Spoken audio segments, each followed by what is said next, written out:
ہمارے گھر کی پچھلی جانب ایک دروازہ تھا جو سڑک کی طرف کھلتا تھا۔ میرا یونیورسٹی سے لانے لے جانے والا رکشہ اسی دروازے پر آتا تھا۔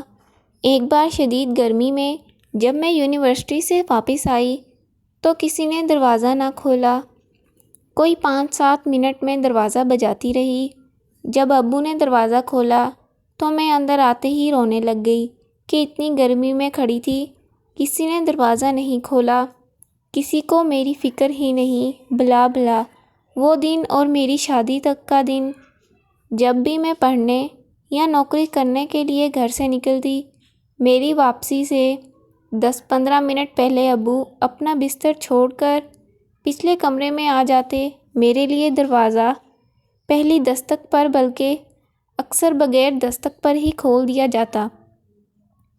اگر اس کمرے میں پہلے سے کوئی موجود ہوتا تو ابو اسے پابند کر جاتے کہ سعدیہ آنے والی ہے، دروازہ جلدی کھول دینا۔ کبھی کبھار سہیلیوں کے ساتھ کچھ کھانے پینے نکل جاتی تو ابو کا فون آ جاتا کہ ابھی تک پہنچی نہیں، میں دروازے کے اس پاس بیٹھا ہوں۔ مجھے شرمندگی ہوتی، پھر میں نے جب بھی کبھی لیٹ ہونا ہوتا میں اسپیشل گھر فون کر کے بتاتی تاکہ ابو انتظار نہ کریں۔ میرے ایک دن کے ویلے کو دیکھ کر ابو نے اتنا عرصہ مجھے پروٹوکول دیا۔ ایسے لاڈ اور نخرے بھلا باپ کے علاوہ کون اٹھا سکتا ہے؟ Happy father's day.